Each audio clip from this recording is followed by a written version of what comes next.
ሰዎቹ ደግሞ ውይይት አይደለም የመጡት። በአብዛኛዎቹ አስተያየት ሲሰጥ ሀሳብ ይዘው ሳይሆን የመጡት ቆይ ድርጅት የሚለኝ ልስማ በኋላ እሰጣለሁ ይሉና ድርጅታቸው ጋር ተሰብስበው ነው የሚሰጡት። እግዚአብሔር የለም ከማለት ሄዶ ፈልጎ ማጣት ይሻላል ይላሉ። ቁጭ ብለህ አይሆንም ከማለት ላረግነው ሙከራ ምክክር ላረግነው ብለህ ሞክሮ ባይሳካ ይሻል። አልመካከርም አሉ ደብረጽዮን ወጡና የትግራይን እንትን ያቀፈ አይደለም ይሄ የትግራይን ጥያቄ አሉ።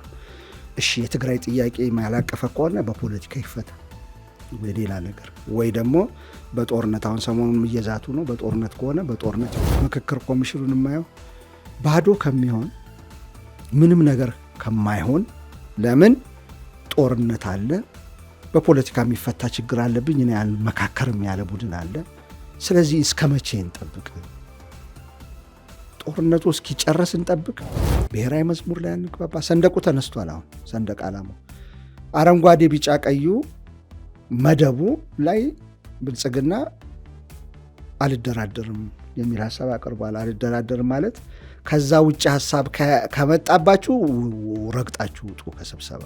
እስከ ዛሬ ቤት ባለመግዛቶ ሊቆጩ አይገባም። ምክንያቱም በሁሉም ዘንድ ተፈላጊ የሆኑትና ለረጅም ጊዜ ተይዘው የቆዩት ጥቂት ዝቅተኛ ፍሎሮች አሁን ላይ ለሽያጭ ቀርበዋል። በዲፕሎማት ሰፈር በጥራት እየተገነቡ ያሉ ከስቱዲዮ እስከ ባለ 4 መኝታ ዘመናዊ ቤቶች ለአንዴና ለመጨረሻ ጊዜ በ10% ቅድመ ክፍያ ብቻ እርሶን እየጠበቁ ነው። በተጨማሪም 60% 25 ዓመት የባንክ ብድሩና የ30% ቅናሽ ሊጠናቀቅ 20 ቀዳሚ ደንበኞችን ብቻ እየጠበቅን ነው። ምን ይጠብቃሉ? ለበለጠ መረጃ በ0997 61 61 43 ላይ ይደውሉ።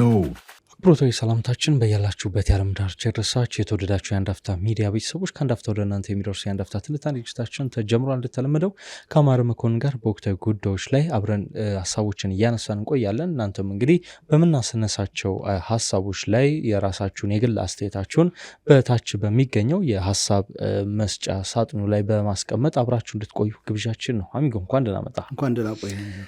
እንግዲህ ለዛሬ እንደ አጀንዳ ውይይት የመረጥ ነው በአዲስ አበባ የመሀል አዲስ አበባ ላይ እየተደረገ ያለውን አንድ ምክክር ነው። ያ ምክክር ደግሞ ብልጽግና ለሁለት እየሰነጠቀው እየከፋፈለው ይመስላል። ልክ ህዋት እንደገጠመው አይነት ክፍፍል ባይሆንም በብልጽግና ቤት ውስጥ ግን አሁን ላይ በሚነሱ ሀሳቦች ዙሪያ ለሁለት የመከፋፈል በሀሳብ የመቃረን ነገሮች አሉ። ይህን ተከትሎ እንግዲህ ፓርቲው ለአባላቶቹ ማስጠንቀቂያን እንደሰጠ እየወጡ ያሉ መረጃዎች ያሳያሉ። ለክፍፍሉ ደግሞ እንደ ምክንያት የሚነሱ ጉዳዮች አሁን በሀገራዊ ምክክር ኮሚሽኑ ላይ እየተነሱ ያሉ እንደነ የአዲስ አበባና የድሬዳዋ የቀጣይ ዕጣ ፈንታ ጉዳይ፣ የሰንደቅ ዓላማ እንደዚሁም ደግሞ የፌዴራሊዝሙ ጉዳይ ነው። የብሔር ፌዴራሊዝሙ ቀርቶ በሌላ ፌዴራሊዝሙ ይቀር የሚለው አጀንዳ እንግዲህ ብልጽግናን እርስ በራሱ አላግባባም። በተጨማሪም አዲስ አበባ የፌዴራል ትሁን የኦሮሚያ ትሁን በሚለው ዙሪያም እንደዚሁ መከፋፈል አለ። በድሬዳዋም በተመሳሳይ ድሬዳዋ የፌዴራል ትሁን የኦሮሚያ ትሁን የሶማሌ ክልል ትሁን በሚለው ዙሪያ ላይ እርስ በርስ የፓርቲው አባላት በሀሳብ ፍትጊያ ውስጥ እንዳሉ ለማወቅ ተችሏል።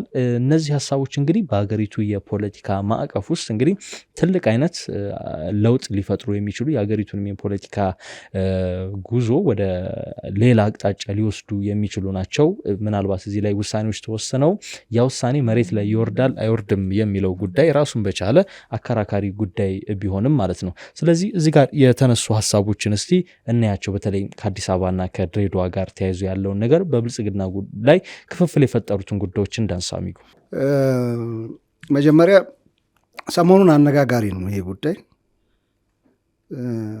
እኛም ነካ በፕሮግራማችን ለማድረግ ሞክረናል። ከዚህ በፊት ምክክር ኮሚሽን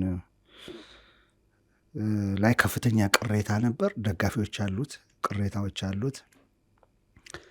ያንተ አቋም ምንድን ነው ብትለኝ ጎዶሎ ነው፣ ፕሮሰሱ ጎዶሎ ነው።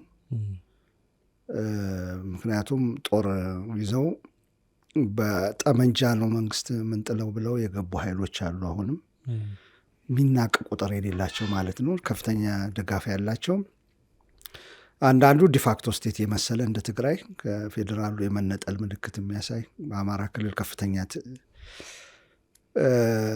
ጦርነት አለ። አሁን እያወራን ራሱ ጦርነት ነው። ኦሮሚያ ክልል ትላንትና ራሱ የመከላከያ ሳይቶችን ብታይ ቀብሯቸው የነበረ ኦነግ ሸኔ ያወጣናቸው መሳሪያዎች እያለ ሲያሳይታ ያለ ቅራኔ ያለ። ስለዚህ የኔ አቋም የነበረው ጎዶሎ ቢሆንም ይሁን የሚል አቋም ነበረኝ እኔ። ለምንድን ነው እንደዛ ምለው ያልኩበት ምክንያት ምርጫው አልታየኛል። ምርጫ ማለት በመጀመሪያ ምክክር ይካሄድ። ምክክር ሙሉ አይደለም በራሱ ሪኮንሲሊዬሽን ቢካሄድ ጥሩ ነው እላለሁ። እርቅ፣ እውነትን ማፈላለግ ሌሎች ሀገሮች እነ ሩዋንዳ፣ ሳውዝ አፍሪካ ምናምን እንደተካሄደው እውነትን ማፈላለግ፣ ከዛ ካሳ የሚያስፈልግ ከሆነ ካሳ፣ እነዚህ ሁሉ ቢሟሉ ደስ ይለኛል። ይሄ በትራንዚሽናል ጀስቲስ በሚባለው የሽግግርም ፍትህ በሚባለው ውስጥ የሚካተት ነው። ስለዚህ ሙሉ አይደለም ፕሮሰሱ፣ ግን አንዷ ተነጥላ ምክክር ብቻ የሚደረግ ወይ ይቅር ጠቅላላ የሚል ምርጫ ነው። በቃ ጠቅላላ ይቅር፣ ወይ ደግሞ አንድም ስቴፕ ቢሆን እስቲ አንድ እርምጃ እንራመድ፣ ከነ ጉድለቱም ቢሆን እርምጃ ይኬድና የሚሟላ ከሆነ በኋላ ይሟላል። አሁን የሚቀንሳት ፕሮብሌም ካለችም ትንሽ አሁን ራሱ ትንሽ ይቀንስ። ቀጥሎ ሁሉም ስቴክሆልደሮች ሲመጡ ይሄን ላይ ተቀምጠው ማሻሻል ይችላሉ። አለበለዚያ ምንም ባይደረግ ራሱ ልምድ ተገኘ ማለት ነው። ምክክር ኮሚሽን ምንም እንደው ባያመጣ ራሱ እንዴት ምክክር እንደሚካሄድ ያልነበረ ከዚህ በፊት እንዴት ነው የምናካሄደው? ጉድለቶች ነበሩት እነዚህ እንትኖች። አንዳንዶች እዛ የተመካከሩትን ፌስቡክ ላይ መጥቶ ይጨራሉ። አንዳንዶች ለዜና እንትኖች ይሰጣሉ። የኦፒኒየን ዳይቨርት የሚያደርገዋሉ ምናምን። በግሩፕ ነው ውሳኔ የሚሰጠው ይባላል። ለምሳሌ ዋዜማ ሬዲዮ ባወጣው መሰረት ሰዎቹ ደግሞ ውይይት አይደለም የመጡት። በአብዛኛዎቹ አስተያየት ሲሰጥ ሀሳብ ይዘው ሳይሆን የመጡት ቆይ ድርጅት የሚለኝን ልስማ በኋላ እሰጣለሁ ይሉና ድርጅታቸው ጋር ተሰብስበው ነው የሚሰጡት። እነዚህ አሁን ጉድለቶች ሊሆኑ ይችላሉ፣ ግን በሂደት አንድ ትምህርት እንማራለን የሚል ሀሳብ ስላለኝ ውጤቱን የሚወስነው አንድ ነገር አሁን ከዚህ ቀደምም ስለባለፈው 7ኛው ምርጫ ሰሞን ላይ ስንነጋገር ዋናው ውጤቱን የሚወስነው ሂደቱ ነው እና ሂደቱ በብዙ መደነቃቀፎች የተሞላ ከሆነ አስቀድመው በርካታ ፓርቲዎች ናቸው ገና ከጀምሮ የወጡት እንደነ ኦፌኮ ሌሎችም ያሉ ፓርቲዎች ናቸው ራሳቸውን ያገለሉት። ትግራይ ደግሞ እንደ ክልል የለችም ማለት እንችላለን። እዚህ አዲስ አበባ ከትግራይ የሸሹ አመራሮችና ፖለቲከኞች የተሳተፉበት ካልሆነ በስተቀር ማለት ነው እና ሂደቱ በብዙ መደነቃቀፎች የተሞላ ከሆነ ታዲያ ውጤቱ ላይ እንዲህ አይነት ነገር የኔ ጥያቄ ስለዚህ ምን ይሁን? ጦርነቱ እየተካሄደ ነው። ስለዚህ ካለመመካከር ግን ይህም መሞከሩ ይሻላል ነው። በጦርነት የትግራይ ጥያቄ ለምሳሌ ፖለቲካ ነው። የኔ አልመካከርም አሉ እነ ደብረጽዮን ወጡና የትግራይን እንትን ያቀፈ አይደለም ይሄ የትግራይን ጥያቄ አሉ። እሺ የትግራይ ጥያቄ ያላቀፈ ከሆነ በፖለቲካ ይፈታ ወይ ሌላ ነገር ወይ ደግሞ በጦርነት አሁን ሰሞኑን እየዛቱ ነው። በጦርነት ከሆነ በጦርነት ጦርነት ግን ገና ይደረጋል ተብሎ ወይም ደግሞ የፖለቲካ መፍትሄ ይሰጠዋል ተብሎ እዚህ ቀሪው ደግሞ ማህበረሰብ መካከር እፈልጋለሁ የሚለውን ለመንፈግ አትችልም። ያ የሚካሄድ ቀሪዎቹ ሲመጡ ደግሞ የሚስተካከል ነገር ተስተካክሎ የሚቀጥል ከሆነ ይቀጥላል። አለበለዚያ ቀድም እንዳልኩት ግን የኢትዮጵያ ፖለቲካውን አንተ የምታነሳዋል አሚጎ እንደው ትንሽ ውይይቱን ጥሩ ለማድረግ ይረዳል ብዬ ነው። አንተም በተደጋጋሚ የምታነሳቸው ጉዳዮች አሉ። ሌሎችም ፖለቲከኞች የሚያነሱት አንድ ነገር አለ። የኢትዮጵያ ፖለቲካ የረጅም ጊዜ ዋና ችግሩ የአካታችነት ጉዳይ ነው እና አሁን ገና ከሆኑ አማራ የሚባል እንትን አልተካተተም፣ ኦሮሚያ የሚባል የሆነ ትግራይ አካል አልተካተተም፣ ትግራይ ያልተወከለችበት ነው፣ ኦሮሞ ያልተወከለበት ነው፣ አማራ ያልተወከለበት ነው የሚሉ ነገሮችን ካሁኑ እየሰማ ነው እና የሆነ ውሳኔው ላይ ተደርሶ ቢወሰን እንኳን ነገ ጠዋት ሌላ አካል መጥቶ አይ አማራ ያልተሳተፈበት ነው ልክ 1983 ላይ እንደነበረው ሁሉ አማራ ያልተወከለበት ህገ መንግስት ብለው እንደሚከራከሩት አይነት ሌሎች ተጨማሪ ችግሩን የማይፈታ ነገር አይቀርም። እንደዛ መደረጉ አይቀርም፣ መባሉም አይቀርም። ስለዚህ ቀድሜ የመጀመሪያ ያልኩትን ነው። ስለዚህ ምን ይሁን በቃ እስከ መጨረሻው አካታች ደግሞ ሊሆን አልቻለም። ለምንድን ያልቻለበት ምክንያት ብዙ ምክንያቶች አሉት። አንዳንዶቹ ለምሳሌ ምክክር ኮሚሽኑ ጥሪ ያቀርበንላቸው ጦር የሚሳተፉት ምናምን በዚህ አይፈታም አሉ። ስለዚህ ምን ይደረግ? ጎትታ አታስገባም። አይ መመካከር እፈልጋለሁ የሚል ደግሞ አለ። ምን አልኩኝ? ጸጥ ብለን የጦርነትም እያደረግን ጦርነቱ አልቀረም፣ ጦርነቱም እየተደረገ ነው በኦሮሚያም በምንም የፖለቲካ መፍትሄዎች የፕሪቶሪያ ስምምነት ምናምን እኮ አለ የሚሞከሩ አሉ። እሱም እየተደረገ ምክክር ካለማድረግ ግን ምክክር ማድረግ ይሻላል። እሱም እያለ አልቀረማ፣ ጦርነቱም አልቀረም፣ ምንም አልቀረም፣ ያስቆመው ነገር የለም። እነዚህ አካላት የተመካከሩ አካላት በቃ ውጤቱ በጀት ወጥቶበታል፣ በሚሊዮን ብሮች የውጭ እርዳታም አለበት ምናምን በጀት ወጥቶበታል። የሰው ሪሶርስ የሰው ኃይልም ባክኖበታል። ግን ውጤት አላመጣም ቢባል እንኳን በእኔ እምነት ፕሮሰስ ተምረናል ብዬ ነው የማስበው። ፕሮሰስ የምክክር ፕሮሰስ እንዴት እንደሚካሄድ ከዚህ በፊት ያልነበረ ኢትዮጵያ ውስጥ ምንድን ነው የሚደረገው? አሸናፊ ቡድን በጦርነት ነው ብዙ ጊዜ ይገለብጣል። እነዛ እንደ ደርግ ጊዜ ወደ ቀይ ሽብር እንትኖች ይካሄዳሉ። እሱ የፍትህ አካል ነው። አሁንም እዚህ ውስጥም የሽግግር ፍትህ ቢኖር ጥሩ ነው ብያለሁ። ይደረጋል። አሸናፊው ይበይናል። ይቺ ሀገር የምትሄደው በዚህ ነው፣ የታገልኩት ለዚህ ነው፣ ህገ መንግስቱ በዚህ ነው ብሎ ይቀጥላል። እንትና ማን ነው ኢህአዴግ የተወሰኑ ግሩፖችን ሰበሰበ። የአንድነት ኃይል የሚባለውን አስወጣ። ገፍትሮ ነው ያስወጣው። ምክንያቱም ያን ጊዜ ትዝ ይልህ እንደሆነ ኢዲሃቅ ምናምን ይባሉ ነበሩ። የአንድነት ኃይል አይነት አሰላለፍ የነበራቸውን በሙሉ ፍላጎት ነበራቸው ለመሳተፍ። አይ እነዚህ የድሮ ስርዓት አስቀጣይ ምናምን ብሎ እንደሱ አይነት ማግለልን ነው የምቃወመው። አካታችነት አሁን ለምሳሌ የምክክሩ የተጀመረ አይ ቲንክ ከ2 ዓመት በፊት ይመስለኛል ጠቅላይ ሚኒስትሩ የሽግግር መንግስት የሚባል ሀሳብ የሚያቀነቅኑትን እንደማይቀበሉ በይፋ ሲናገሩ ነበር። ይሄ እኮ ልክ አንተ እንደጠቀስከው 83 ላይ እነዚህ የድሮ ስርዓት አስቀጣይ ናቸው የሚሉትን ኃይሎች ኢህአዴግ እንዳስወገዳቸው ጠቅላይ ሚኒስትሩ አይደሉም ኮሚሽነሩ ጠቅላይ ሚኒስትሩ የሚናገሩት እንደ ብልጽግና ነው። እኔ ያልኩ ያለሁት ስለ ኮሚሽኑ ስለሚያደርገው ሂደት እንጂ ጠቅላይ ሚኒስትሩ የያዙትማ አቋም ከነ ብልጽግና አቋም አሁን ፍትጊያ ውስጥ ነው ያለው። ራሱ እንትና እንደነገረን ከሆነ ዋዜማም መሰረት ሚዲያም ባለፈው ያወጣው መሰለኝ የራሳቸው ሰዎች ራሱ ለምክክር ኮሚሽኑ ይዘው የሚሄዱትን ሀሳብ መስማማት ራሱ አልቻሉም አይደለም። ከዛ ምክክር ኮሚሽኑ ጋር ቀርቦ የድሬዳዋ ባህል አንመጣበታል። የድሬዳዋ የአዲስ አበባ ጉዳይ ይቀርብና የሚወሰነውን እናያለን።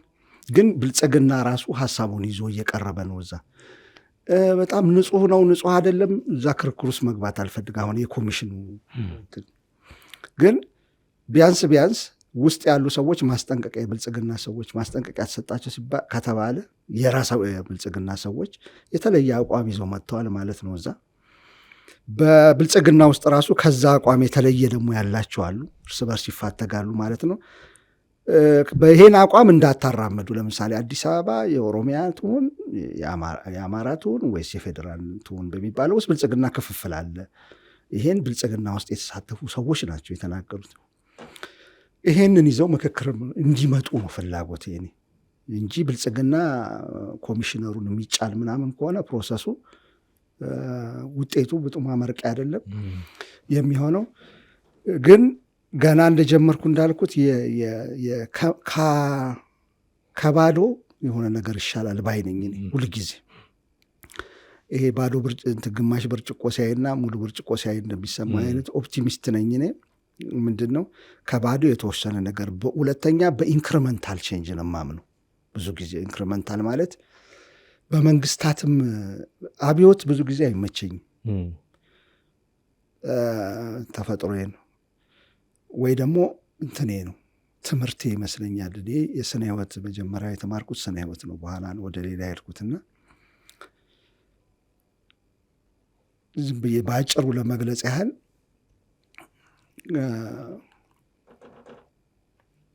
ዓለም 15 150 ቢሊዮን ዓመት ይላሉ እንደዚህ ሱፐርኖቫ ሳይንሱ ከዛ ፈነዳ ምናምን የዛሬ 4 ቢሊየን አካባቢ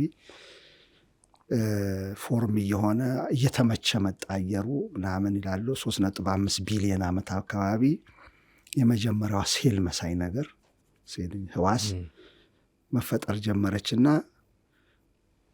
ተፈጥሮ የሚሰራው መጀመሪያ ህይወት ያለው ነገር እንዲመጣ አካባቢ መስተካከል ነበረበት። ስንት ፈጀበት መሰለህ? ወደ 1.5 ቢሊየን ዓመት ጋዞች ምናምን እንትን ብለው የሚተነፈስ ነገር እስኪመጣ ኦክሲጅን፣ ካርቦን ዳይኦክሳይድ ምናምን እስኪመጣ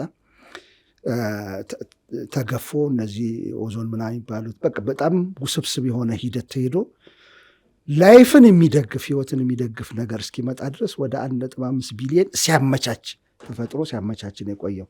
በእንደዛ አይነት ነገር ነው የማምነው ተፈጥሮን ሳየው፣ በትምህርቴም ሳየው ነገሮች ኢንክሪዝ እያደረጉ ነው የሚሄዱት። ከሆነ ከትንሽ ነገር ወደ ተሻለ፣ ከሲምፕል ነገር ኮምፕሌክስ ወደሆነ ነገር ነው አመጣጣችን ራሱ። ያው በሃይማኖት የሚያምን ሰው ላይቀበለኝ ይችላል፣ ግን ከሲምፕል ነገር ኮምፕሌክስ ወደሆነ ሂውማን ወደሚባል ኔቸር ነው ይመጣ ነው። ትንሿ እየተስተካከለች እየጨመረች ራሷ ላይ ከሴል እያደገች ከዛ ኮምፕሌክስ የሆነ ብዙ አይነት ሀሳብ ያለው ሰው መጣ በሚል ትምህርት ነው የመጣሁት። ፖለቲካውንም እንደዛ ነው የሆነ ነገር ከትንሽ ተጀምሮ እያደገ ሲመጣ አገር ግንባታን እንደዛ ነው የማየው።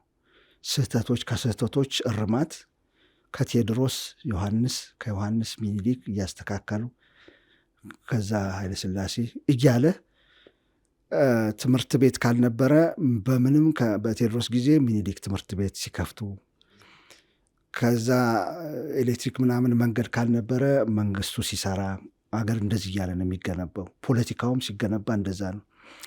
ሪቮሉሽን ለምን አትወድም ካልከኝ ደም ያፈሳል። አብዮት በአንድ ጊዜ ተፈጥሮም ላይ እንደዛ ነው። ባይዘው አንድ ጊዜ የሚመጣ ነገር ካታስትሮፊክ ነው። ከዛ ለማገገም በተፈጥሮ ሚሊየንስ ኦፍ ይርስ ይጠይቃል። ጂኦሎጂስቶችን ብጠይቃቸው ሚሊየንስ ኦፍ ይርስ። በዚህ በፖለቲካ ምናምን ደግሞ ደም ይፈስና ማካካሻው በጣም ይከብዳል። ከዛ አንዳንዴ ሪቨርስ ያደርጋል፣ ፕሮሰስን ወደኋላ ይመልሳል። ገና የተጓዝከውን ፕሮሰስ ገና ወደ አንድ ሀበለህ እንድትጀምር ያደርጋል። እና በሱ ብዙም አላምንም። ከዛ አንጻር ነው የማየው ምክክር ኮሚሽኑን የማየው ባዶ ከሚሆን ምንም ነገር ከማይሆን። ለምን ጦርነት አለ፣ በፖለቲካ የሚፈታ ችግር አለብኝ እኔ መካከርም ያለ ቡድን አለ። ስለዚህ እስከ መቼ እንጠብቅ? ጦርነቱ እስኪጨረስ እንጠብቅ ወይስ የፖለቲካ መፍትሄ ሲሰጥ? ይህም በነገራችን ላይ ምክክር ኮሚሽን አላለም የሆነ ውሳኔ ይሰጣል መጨረሻ ላይ። ከእነዚህ ሰዎች ጋር መነጋገር አይቀርም፣ ከፋኖም ጋር ከትግራዮቹም ጋር ከኦሮሚያም የኦላ ጋር ንግግሩ አይቀርም። ግን ቢያንስ ቀሪውንትን ፕሮሰስ ይልመድ። ሀሳቦች አሉ የተባሉ ሀሳቦች ይነሱ። ሰው ይፈራል፣ እኔ ደግሞ አልፈራም። ሀሳቦች አሉ። ኢትዮጵያ የሚለው ስም ልክ ነው አይደለም ወይ ለሀገሪቱ የሚል ጥያቄ ሁሉ ተነሳ ተባለና ሰው ደነገጠ። እኔ አልደነገጥኩም። ኢትዮጵያ አያቶንም ካሉ አለሚቱ ይሏታል ወይስ ሀገሪቷን ወይስ ምንድን ነው እያሉ ነው የጠበቅኩት። ለምንድን ነው ያልደነገጥኩት ብትለኝ፣ ምን እዚህ ጋር የምንዳቆስበት ነገር በሙሉ ተተንፍሶ ማለቅ አለበት። በቃ እያዞረ ክብ ልፋት ውስጥ ሊያስገባን አይገባም። እያንዳንዱ የሃይማኖት ጥያቄ ይሁን የፖለቲካ ጥያቄ ይሁን እዛ ውስጥ የተካተተ ስለሆነ የአዲስ አበባ ጥያቄ ይሁን የድሬዳዋ ጥያቄ ይሁን ቬንት ማድረግ አለበት፣ ተናፍሶ ማለቅ አለበት። ተናፍሶ ተመልሶም ቢሆን ሰው ደግሞ ወጥቶለት ደረቱ ላይ ያመቀው ነገር የለም ወጥቶለት ካላለቀ ፖለቲካው አይስተካከል። ስለዚህ ምንድን ነው ኢትዮጵያ የምትባለው ሰው ብዙ ሰው ከተስማሙት ውስጥ እንዳየሁት ኢትዮጵያ የሚባለው ስምማ እንዴት ይቀየራል? አሁን ተዟዟረ ሀሳቧል። ነገ አዲስ አይደለም። በቃ ሀሳብ እኔ አንስተህ ሰው ልታጨፋጭፍበት የምችላል። ተዟዙሯል። አንድ ጊዜ ልክ በፊት ላይ መገንጠል የሚለው ሀሳብ ሲነሳ ሰው እንደሚለው ማለት እንደሚደነግጠው አሁን ላይ ኖርማል ሆኗል። አሁን እና የአዲስ አበባ ጉዳይ ተነሳ። የድሬዳዋ ጉዳይ የተነሳ የድሬዳዋ አስገራሚ ነው። ቢያንስ አዲስ አበባን ህገ መንግስቱ ያውቃታል። የአዲስ አበባ ጉዳይ ውስብስብ የሆነው አቀማመጡ ነው። ቃለ ጉባኤውንም ብታየው ህገ መንግስቱ ላይ የተቀመጠ በተለይ ያን ጊዜ ኢህአዴግና ኢህአዴግ ያሰባሰባቸው ኃይሎች አሸንፈው ያንን ምክክር አድርገው መጥተዋል። ግን የአዲስ አበባን ጉዳይ ሲያስቀምጡ ግልጥልጥ አላረጉትም። ስታተሷ የአዲስ አበባ ስታተስ በጣም ዓለም ላይ ከምታውቃቸው ከተሞች በሙሉ የተለየ በጣም አንዳንዱ ከተማ ሲቲ ስቴት ነው። አንዳንዱ ቨርጂኒያ እና ምናምን ሁለት እንትኖች ያዋጡና ዋሽንግተን ዲሲን ለፌዴራል መቀመጫ ምናምን ብሎ ያዋጣሉ። ሲፈልጉ አንሰጥም ብለው መውሰድ ይችላሉ ምናምን። አንዳንዱ ራሱን የቻለ ድብን ያለ ዴፊኒሽን ያለው ካናዳ ምናምን ድብን ያለ ዴፊኒሽን አለው፣ የታወቀ ስታትስ አለው። አንዳንዱ ይዟዟራል። የፌዴራል ከተማ ሆኖ የሚዟዟሩ ከተሞች ደግሞ አሉ። ይህ የአዲስ አበባ በጣም አስደናቂ ነገር ነው። በኦሮሚያ እምብርት ላይ መሀል ላይ የምትገኝ ይልና ከዛ ልዩ ጥቅም የኦሮሚያ እንትን በዚህ ያገኛል ይላል። ከዛ ይሄ ጥቅም በዝርዝር አዋጅ ይወጣል ብሎ ነው የሚያስቀምጠው። አሁን ይሄ በጣም ኮንፊውዚንግ ነው። በኦሮሚያ በኩል ጥያቄ የሚያቀርቡ ሰዎች የኦሮሚያ እምብርት ስለሆነች ጂኦግራፊካሊም በሪሶርስም በገቢም በምንም ለመነጠል አይቻልም። እምብርት ላይ የምትገኝ ስለሆነ ራሱ ነው የሚለው ህገ መንግስቱ። በዛ ላይ ጥቅም አስከብራለሁ ይላል። ምን ያህል ጥቅም ነው? እንዴት ነው የሚከበረው ያ ጥቅም? ገቢ ከሆነ ከፍ እንዴት ነው የሚደረገው? ኮንፊውዚንግ የሆነ ስቴት እዛ የተቀመጠው አርቲክል በጣም ኮንፊውዚንግ። እሱ ብቻ አይደለም ኮንፊውዚንግ መሆኑ ብቻ ሳይሆን እንደዛ ካረጋት በኋላ ከእንደገና ተጣሪነቷን ደግሞ ለፌዴራሉ ያደርጋል። አይታውቀዋል በኦሮሚያ እምብርት ነች ምናምን ካለ በኋላ እሱን ማድረጋቸው ብቻ ሳይሆን ቀጥሎ ኢህአዴግ ዘላለም እገዛለሁ ብሎ አስቦ ነው መሰለኝ በዝርዝር ይወጣል ያለውን ህግ ምንም ሳያረግተው አትሊስት ወይ እንዳሁኑ የፈነዳ ነገር ይመጣ ነበረ ወይ የሆነ መፍትሄ ያገኝ ነበረ። ሳያደርገው ቆየ። ስለዚህ አጨቃጫቂ ሆና ቀርታ አሁን ብልጽግና ውስጥ በፌዴራል ትሁን እና በኦሮሚያ ትሆን የሚል ጭቅጭቅ ተፈጥሮ ለሁለት ተከፍሏል እየተባለ ሌሎች ቀርቦ ነበር። ግን በዋናነት አማራም ክልልም ቀርቦ ነበር፣ እንደዛም ቀርቦ ነበር። ሲቲ ስቴት ወይም ራስ ገዝ አይነት ነገርም የቀረበ ነበር። ነገር ግን መጨረሻ ላይ ትልቅ መከራከሪያ የነበረው የፌዴራል ትሆን የኦሮሚያ ትሆን የሚል ነገር ነው። ሌሎች ደግሞ አሉ ክልልነትን የሚያቀነቅኑ አዲስ አበባ ክልል ከዚህ ቀደም ነበሩ። እሱም ቢቀርብ ጥሩ ነበር። ይቅረብ አይቅረብ አላውቅም። አይ ቲንክ እዛ እንትኖቹ ላይ ዘገባዎቹ ላይ እንዳየኑ እንግዲህ የቀረበ አይመስለኝም። ከዚህ ቀደም እንደነ ኢዴፓ እንደነበረ በፊት በኢህአዴግ ጊዜ እንደዚሁም አሁን ባልደራስን በፊት የሚያቀነቅነው ጉዳይ ነበር እና የሁለቱን ጉዳይ እናንሳው በዋናነት የአዲስ አበባንና የድሬዳዋን። አሁን የድሬዳዋ ጉዳይ 40-20 በሚል ያልተጻፈ አንዳንዶች አፓርታይዳዊ የሚሉት አይነት ህግ ነው ስትመራ የቆየችው። አሁንም እየተመራች ያለችው በሁለቱም ክልሎች በተለይም በዋናነት በሶማሌና በኦሮሚያ ክልል ደግሞ ይገባኛል ጥያቄ የሚነሳባት ናትና የሁለቱ ጉዳይ እጅግ ወሳኝ ስለሆነ የድሬዳዋ ደግሞ አስገራሚ ነው። በቻርተር ነው የምትተዳደረው፣ ህገ መንግስቱ አያውቃትም። እንደያዘ አካባቢ ጭቅጭቅ ተነሳ። ኢህአዴግ ትንሽ እንደቆየ ሶማሌዎች የሶማሌ ሰው ለእኛ ትገባለች አሉ፣ ኦሮሚያ ለእኛ ትገባናል አለ።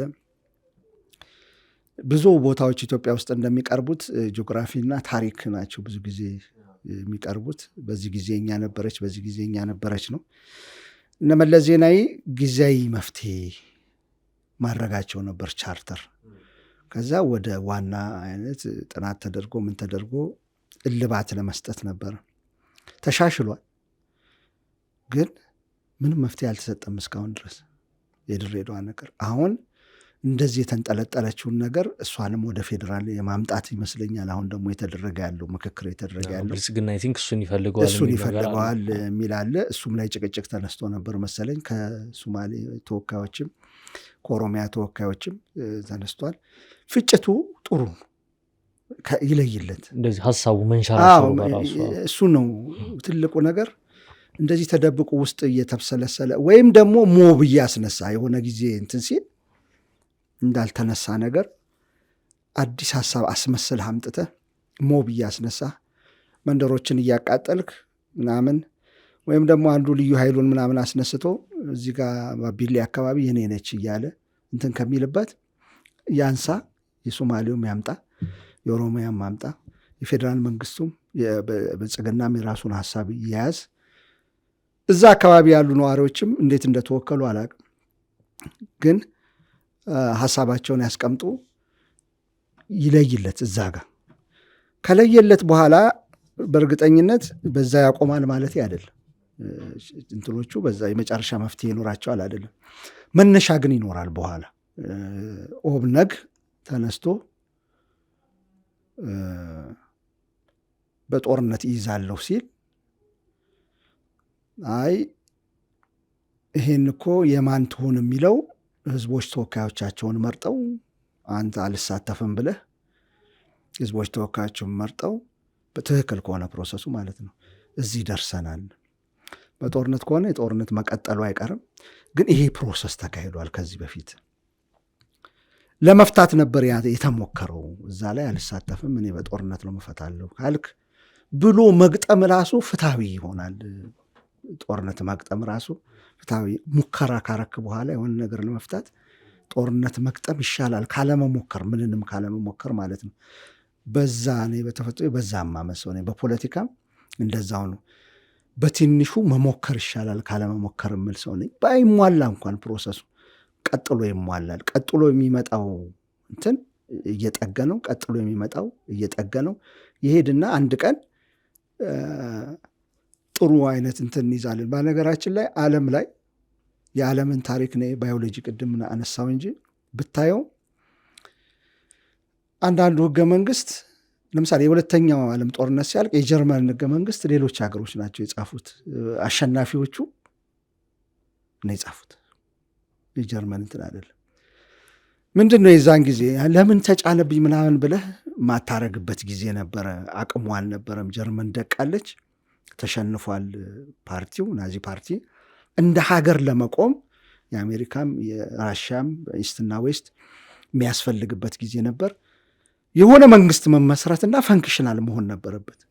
ከዛ በእግሩ ሲቆም ጥያቄ መጠየቅ ትችላል።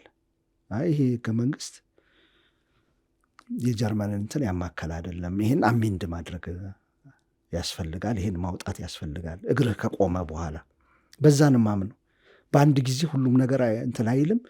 ተፈጥሮም ኢተፈጥሮ እንደዚህ አይነት አካሄድም ልክ አይደለም። እየጨመሩ ነው ነገሮች የሚሄዱት እንጂ በየትኛውም ነገር ስታየው እየጨመረ እየተሻሻለ ይሄዳል። የሰው ልጅም እንደዛው ነው። ሄዶ ሄዶ ያው ሲያረጅ ነው የሚሞተው። እየተሻሻለ እየጨመረ ነው የሚሄደው በተፈጥሮም ስታየውና ጃፓኖች እንደዛ ናቸው። አሜሪካኖች በቃ የዲሞክራሲ ቀንዲል የምትባለው አሁን ችግር ውስጥ ገባች እንጂ ስንት አሜንድመንት ነው ያካሄዱት። መጀመሪያ ትክክል የሚመስል ነገር ያን ጊዜ መደረግ ነበረበት። ከእንግሊዝ ነው ነፃ የሚወጡት። ሞናርኪ አንፈልግም ብለው ኪንግ ጆርጅ ውጊያ አድርገው ምን ብለው 13 ሀገራት ምናምን ተሰብስበው ያን ጊዜ መሆን የነበረበት ያ ነበር። አውዱ ጊዜው የሚፈቅደው። ከዛ ሌሎች ሀገሮች ሲካተቱ እያሰፉ ሲስተማቸውን እንትን እያሉ ከዛ እንዲህ ሴቶች አይመርጥ የሚባለው ነገር፣ ጥቁሮች አይመርጡ የሚባለው ነገር እኮ ልክ አይደለም። አሁን ዘመን ስታስበው ትልና ኢንክሪመንታል ቼንጅ ነው። እየጨመርክ ኢንክሉሲቭ እየሆነ እያካተተ ይሄዳል። ከዚህ አንጻር ነው ማየው። የአዲስ አበባንም ጉዳይ የድሬዳዋም ጉዳይ ይነሳ። ችግሮች አሁን ይኖሩበት ይሆናል። እሰየው፣ ምን ችግር የሌለበት ነገር የለም። ፐርፌክሽን በዲሞክራሲም የለም። ከዛ እዛ ነገር ላይ እያሻሻሉ ወደ ጥሩ መምጣት። ብሔራዊ መዝሙር ተነስቷል። አሁን ልደቱ አያሌው ቅድም ስናወራው በነበረው መጽሐፋቸው ልደቱ አያሌው መግቢያው ላይ መድሎት ነው አይደል? መድሎት ሶስተኛ አማራጭ የሚያቀርቡበት ላይ መጀመሪያ ላይ የሚያስቀምጡት ነገር ወሳኝ ነገር አለ። ምንም አይነት ብሔራዊ መግባባት የሚባል ነገር የለንም። ተሰብስበን እንትን የምንበት አሁን ልደቱ እዚህ ውስጥ አልተሳተፉም።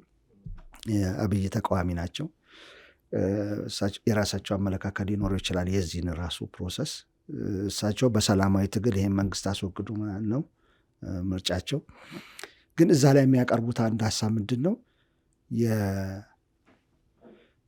የመግባባት ምንም ላይ ሰንደቁ ላይ አንግባባ፣ ብሔራዊ መዝሙር ላይ አንግባባ። ሰንደቁ ተነስቷል። አሁን ሰንደቅ ዓላማው አረንጓዴ፣ ቢጫ፣ ቀዩ መደቡ ላይ ብልጽግና አልደራደርም የሚል ሀሳብ አቅርቧል። አልደራደርም ማለት ከዛ ውጭ ሀሳብ ከመጣባችሁ ረግጣችሁ ውጡ ከስብሰባ ብሎ ለእንትን ሰጥቷል ብሎ አውጥቷል። እንትን ዋዜማ ላይ አውጥቷል።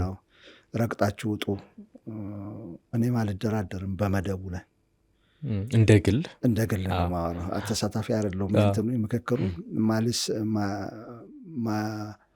ቅድም ባልኩ ሎጂክ ነው ማስበው። አረንጓዴ ቢጫ ቀዩ ስር ነው ብዬ ነው ማስበው። የኢትዮጵያ የሆነ ቦታ ላይ ኢትዮጵያን ያስተሳሰረ ስር ነው። የእጅጋየሁ ሽባባው ዘፈን አለ፣ ስሩ እንዳይበጠስ መቋጠሪያው ደግሞ የምትለው ስር ነው። ስሩ ሲተከል ችግሮች ነበሩበት ካልክ መደቡን አስቀምጠ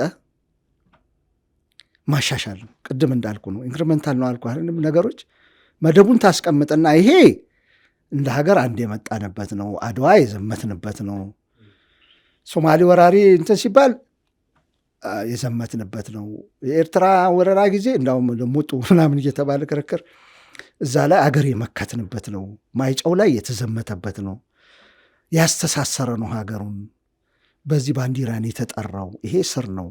ይሄ ማለት ሚኒሊክ ዲሞክራት ነው ማለት አይደለም። ኃይለሥላሴ አብሶሊት ፓወር አልፈለጉም ማለት አይደለም። ደርግ ወታደራዊ መንግስት ብዙ ጭፍጨፋ አላካሄድም ማለት አይደለም።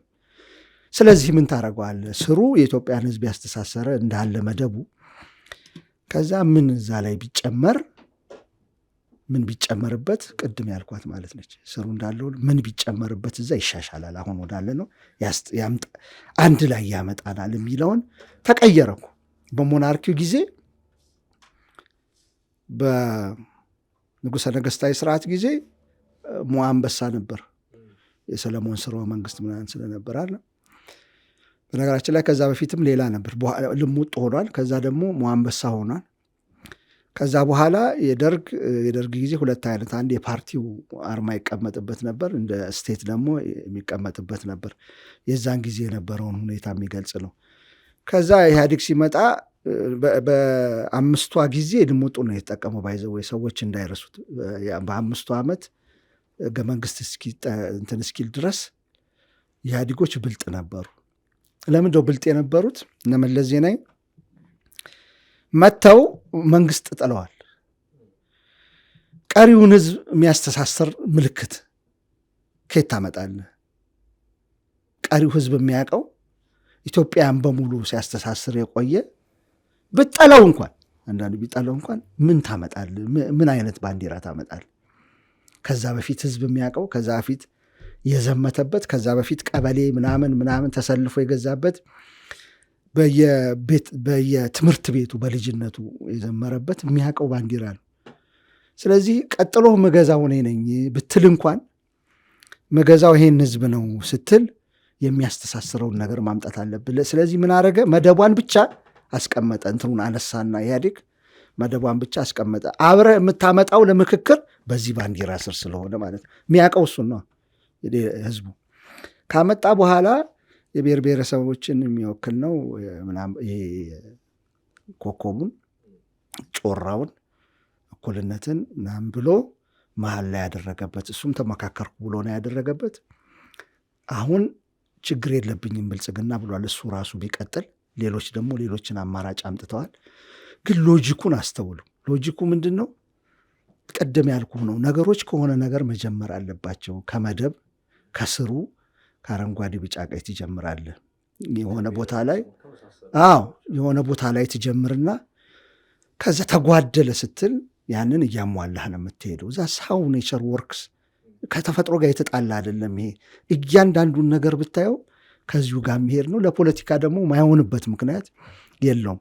ስለዚህ ነው በብሔራዊ መዝሙርም እንደዚሁ ቀርቧል። ሰንደቅ ዓላማ ብዙ ጊዜ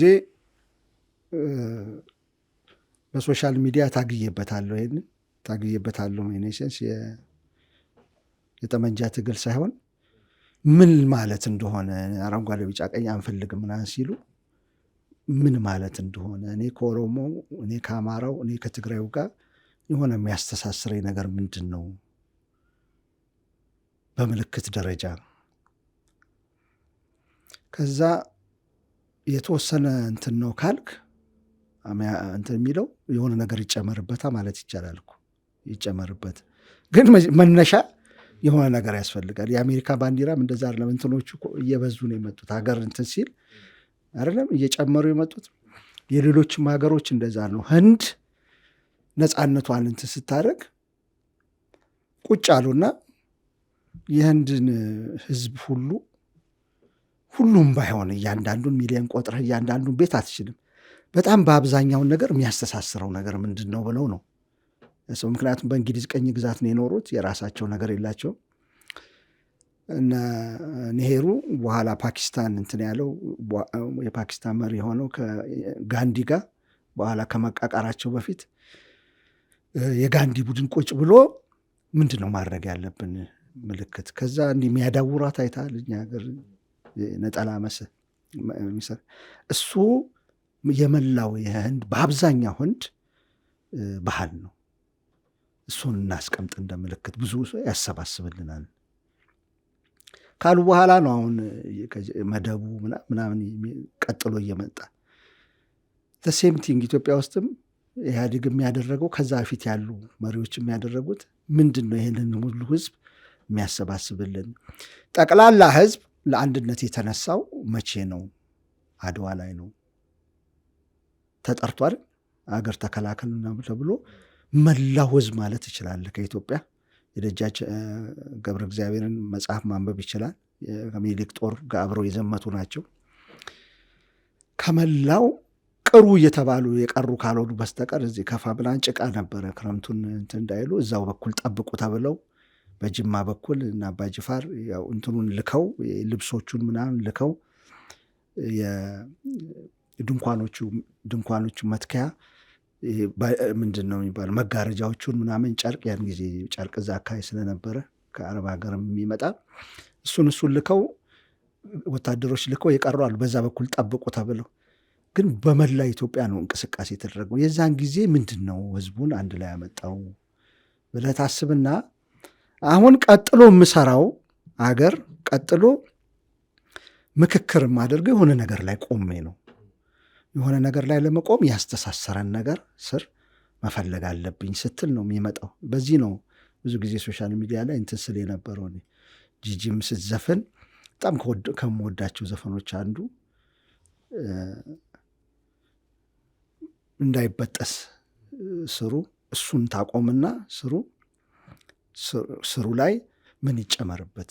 ኢህአዴግ ጨመረበት፣ ሞናርኪውም ጨምሮበታል፣ ደርግ ጨምሮበታል። አሁን ደግሞ እናያለን በስምምነት የሚጨመር ከሆነ የማይጨመር ከሆነ ወይ በዛው የሚቀጥል ከሆነ። ኔሽን ቢውልድ የሚደረገው እንደዚህ ነው። በፖለቲካ ሰውም እንደዛ ነው ቢውልድ የሚደረገው። ከትንሽ እየጀመረ እየጎለመሰ ሙሉ የሆነ እየተሟላ ነው የሚሄደው ማለት ነው። ከዛ ዲኬ ሲያደርግ ከእንደገና እንደ አዲስ እየተሰራ ይሄዳል እና በእኔ እምነት ይቅር ከሚሉት ውስጥ አይደለሁም። ጉድለቶች የሉበትም ማለት ነው በፍጹም አልልም። በጣም ትልቅ ሰፊ ነው። ከዚህ በፊት አወርተንበት ዋና የሚባሉ አክተሮችን አላሳተፈም። ልክ ነው። በኦሮሚያ ጦርነቱ ግን አልቆመም። ይደረግም አይደረግም እንትን ምክክር ኮሚሽን የፖለቲካ መፍትሄ ምክክር ኮሚሽኑ ሳይኖርበት ፕሪቶሪያ ለምሳሌ በስምምነት ሙከራ ተደርጓል። አይ ሌላ አይነት ትግራይ ለብቻዬ ነው ማናገር የምፈልገው። በነገራችን ላይ የትግራይ መሪዎች ይህን ጥሪ መጀመሪያ እነሱ ነበር ሲያደርጉ የነበር። ትዝ ይልህ እንደሆነ ትዝ ይልሃል አይደለም? ወደ መቀሌ እንትን ከማለት በፊት አገራዊ ጥሪ ይደረግና ምክክር እናድርግ። በአጠቃላይ እኛም ያለንበት ኤቭሪ ስቴክሆልደር ያለንበት ወደት አሁን ምናልባት ወይ እኛ ካልመራ ነው ይሆናል ወይ አካሄዱ የዚህ መንግስት ጨፍልቆ መግዛት ነው። ስለዚህ ምክክር ኮሚሽኑ ምንም ውጤት አያመጣልንም ይሆናል። የራሳቸው ሀሳብ ይኖራቸዋል። በእኔ እምነት ግን አንድን ነገር ከመተው ካለማድረግ ሞክሮ ባይሳካ ይሻላል። 4 ኪሎ እያለን አንድ የጂኦሎጂ መምህር ነበሩ። አሁን አርፈዋል፣ ነፍሳቸውን ይማርና የእሳቸው አይደለም አባባሉ፣ ግን ሁልጊዜ ያዘወትሯት ነበር። እግዚአብሔር የለም ከማለት ሄዶ ፈልጎ ማጣት ይሻላል ይላሉ። ቁጭ ብለህ አይሆንም ከማለት ላረግነው ሙከራ ለምክክር ላረግነው ብለህ ሞክሮ ባይሳካ ይሻል። የሆነች አንድ ትምህርት ይወሰድበታል፣ ከነ ጉድለቱ አንድ ትምህርት ይወሰድበታል። በዛ ነው ማምነው ለማለት። ያ በጣም ጥሩ ሀሳቦችን ነው ያነሳኸው። የምክክር ኮሚሽኑ ላይ እንዳልከው በጣም የሚነሱ ጉዳዮች አሉ። እኔም እነዛ የሚነሱ ጉዳዮች ላይ ያንተ ሀሳብስ ምንድን ነው የሚለው ለውይይት እንዲሆን በሚል ነው ተደጋጋሚ የፎሎ አፕ ጥያቄዎችን ሳቀርብ የነበረው።